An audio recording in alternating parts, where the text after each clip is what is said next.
Hey, what's up everybody? I just want to do this quick little video. When I was out looking for this lens to try and find some information on YouTube about it, I really couldn't find much of anything. So what we have here is, this is the Canon 200 to 400 f4 with a built-in teleconverter. I'm going to use my cell phone to do this video, so I don't know how great the quality is going to be, but hopefully we can get through that. This is the other side of it. Okay, the lighting is going to suck too, so I figured I would let everybody know that. I'm kind of doing this on the spur of the moment. I didn't get too creative with it, but here she is.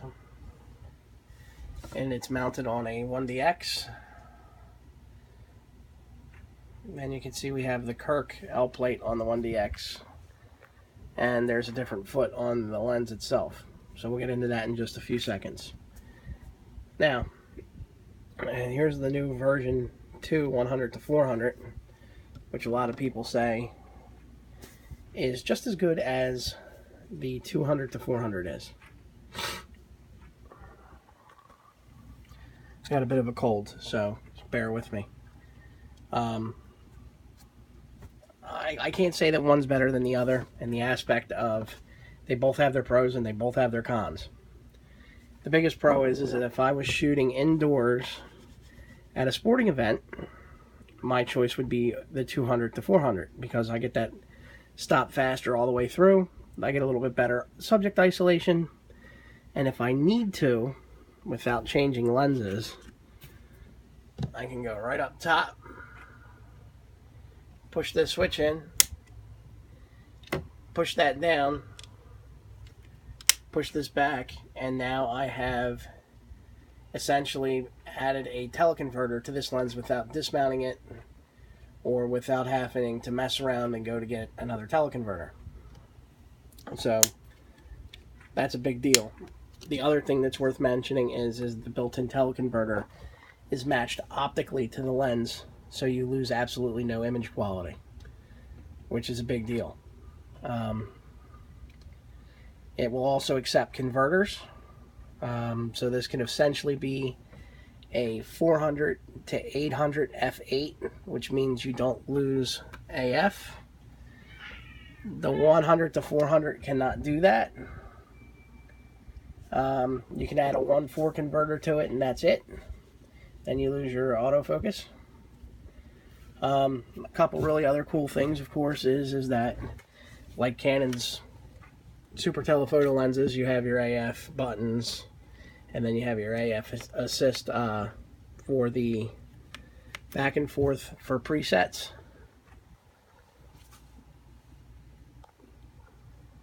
But this lens has something else too. It's called power focus. You can see it right here. AF, PF, and MF. Power focus, basically what that does is when you go into video mode, it controls the shift of your focus by turning this ring. So what that will essentially do for video is give you a smooth focus pull by turning this. And if you turn it a little bit, it'll focus slower. If you turn it faster, it will focus, or turn it further, it'll focus faster. So it has two different speeds. So I haven't seen anybody really get into depth of explaining to people with what the PF does, the power focus, but that's what it does. So you no longer have to focus with a focusing ring when taking video. I'll probably never use it, but it's nice to know it's there. The uses for this lens, I don't want to say that it's a specialized lens, but it kind of is. This is the other side view. It's big. The lens is probably about the length of my arm from shoulder to tips of my fingers. To give you an idea of, let me see, yeah, about mid bicep, I guess, with the camera. There's the end. So it is quite large. And my hand ain't to the back of the camera either, so it's from about shoulder to the tips of my fingers. So it is quite large. Basically, what I guess I wanted to explain the difference between this and the 100 to 400 is that the pros and the cons of it. Obviously, this thing is big, it's heavy. It's not like a lens that I would say like a 400 2.8 heavy, but there's some weight to it. If you've ever shot with, say, like a 500 f4, the first version, that's about what this lens feels like. It's not one of those lenses that I would say is completely all hood, because it's really not. The hood, the end of the hood obviously sits right here. Let me see if I can move this over. A lot of people are familiar with the 100 to 400. I'll set this thing up next to it. That gives you an idea. It's about half. And of course, the 100 to 400 doesn't focus internally. It moves in and out. This lens focuses internally.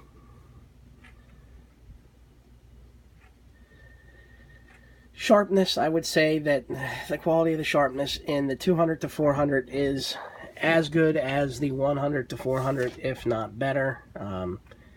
I do think that the subject isolation from the 200 to 400 is better because of the full stop extra that you're getting out of it. At f4, this lens is incredibly sharp. I mean, like a razor. At 5.6, it gets a little better. And then as you get up into like 6.3 to f8, it's still very, very sharp. But this lens is actually seems like around f4 to 5.6, that seems like the sweet spot. It seems like where you're going to get most of that sharpness from. Now, the cool thing about this lens too is that my 7D Mark II obviously is a crop camera. By the time I'm done using the converters, this lens is effectively like a 1300 millimeter lens with autofocus. And the way I'm pulling that off is that what I specifically do is I use the built-in teleconverter up top, which is a 1.4, because you literally lose no image quality with that. And then what I'll do is I'll stack a 1.4 behind it, and then with the one, I think it's like a 1 point, I'm trying to do the math in my head, 1.4 and 1.4, it's almost a 2x, and then you can use the effective 1.6 that sits in the camera. Or you could use your 2x converter and just make it a 400 to 800 and still stack it on the 7D, and you'd have a hell of a wildlife lens. The 100 to 400 comes up a little short there. You can't do that kind of stuff with it. The amount of money that one costs over the other has got to be one of those things where you determine whether or not it's worth it or not. Specifically, I use this lens to shoot aircraft. I use this lens to shoot equestrian events, really tons and tons of horse stuff. Cross country, stadium jumping, dressage, anything that has a little bit of a distance between it and the lens. This is going to be the thing that I'm going to go for, because like I said, at 200 it is a little tight, so you want to have some distance between you and the lens. Things like aircraft photography. Oh my god, if you were to take this thing to an air show, you're going to have tons and tons and tons of fun with this lens. If you've ever went to an air show and you've shot with, say, like a 600 or an 800, because you can never get close enough to airplanes, ever. It's very hard to track those planes through the viewfinder of the camera. And I'll give you a quick tip. If you spin this hood, right, and you put this thing up where your flash mounts at, the hot shoe of your camera, you could use that as like a gun sight. That way, as you're looking across the top of the camera, you can line that up with the plane and just move the lens up to find the plane. That makes it a lot more helpful. If you've ever shot aircraft with bigger lenses in the bokeh, it just blows them out and you can't see it. You lose sight of what you're trying to shoot. But this is a tip that somebody else showed me, even with shooting like eagles or birds. It's very helpful. It works for me, and it seems decent enough that I would tell somebody to do that, but it does make a difference, believe it or not. Also, a couple other little things that I want to mention is weight. Obviously, this little guy is going to be a lot easier to get around with. It's not going to tax you like the 200 to 400 is. I've been shooting these bigger lenses for a long time. I do handhold this lens. I can handhold it. That's not something that I enjoy doing. But what I normally end up doing is putting it on a monopod or a gimbal head. Yeah, I can't really say too much more about it. You can stack teleconverters on it. I think it's sharper than the 100 to 400 version 2. I think the overall extra stop is a massive improvement. I just think that there's an overall world of difference between this 100 to 400 and this 200 to 400. They're priced a lot differently. I think this right now is selling for about $11,000, something like that. I think this lens sells for $11,000. You could find a new minty copy for probably around $8,500. This one sells for around $2,200. But you have to decide whether or not it's in the cards to spend $11,000 or if it's in the cards to spend $2,000. A lot of people have a hard time spending $2,000 on a lens. I mean, I shoot this lens continually. This is the first lens to go on my camera when I go out and I do an event, which I know that I have tons and tons of room. This lens loves distance. That's one of the biggest things I could say about it, and it makes it look really good. Really, really good. So that's it, guys. I'm going to try and, like I said, keep this thing as short and as sweet as I can. What I will do is go over real fast before I get out of here. This is a... Who makes this? Ooh, as I bang the phone. Makes this foot. Of course, it's upside down. Oh, there. Yeah, there you go.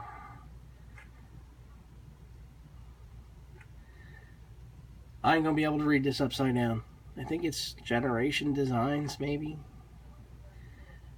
I can't read it upside down.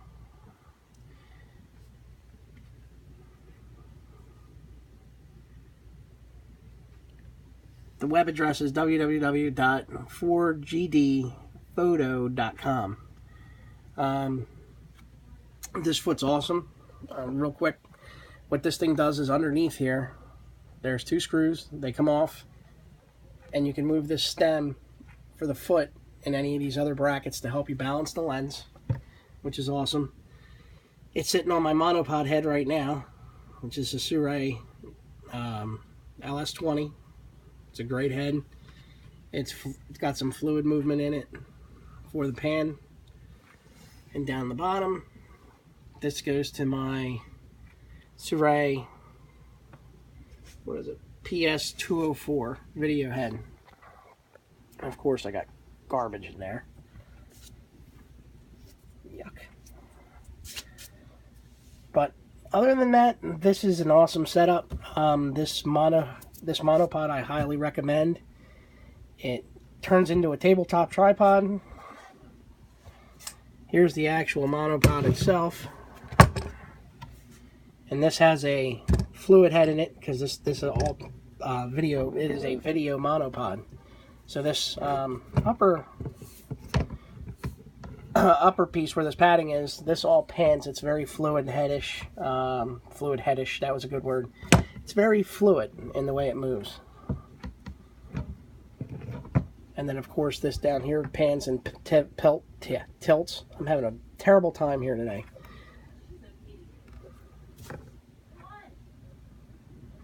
So that's it, man. That's, you know, I can't get enough of this lens. It's fast. My 1DX rocks on it. I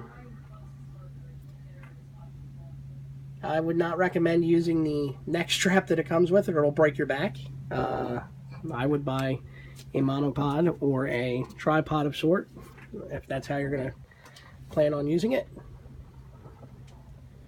It uses the same 52mm drop-in filters and polarizers. And that's pretty much the lens, guys. I mean, I hope this video kind of helped. I know the quality sucked and I stumbled a few different times. So I ain't feeling so great. I got a nasty cold going on. But I just wanted to get this out there because there was a couple different times where, you know, when I was thinking about buying this thing, I was like, man, I wish I could find some more information on it. And there really isn't a whole hell of a lot. I'm guessing because the people that tend to spend this kind of money on a lens are really chasing the 2.8s.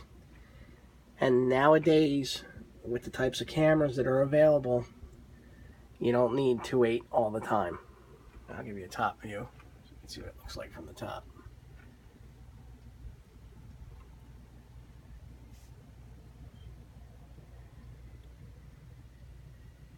I mean, you got some of these newer cameras out that they perform in high ISO like a camera would, you know, at 100, 400 ISO maybe 3 or 4 years ago. And they're doing that at 10,000 and 15,000 ISO. So I don't see the need to drop, you know, $10,000 or $12,000 on a 400 2.8 prime when I could still get very nice subject isolation out of an f4.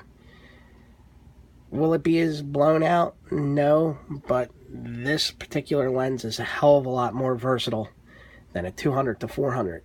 Or I'm sorry, than a 400 2.8. I can do a lot more stuff with it.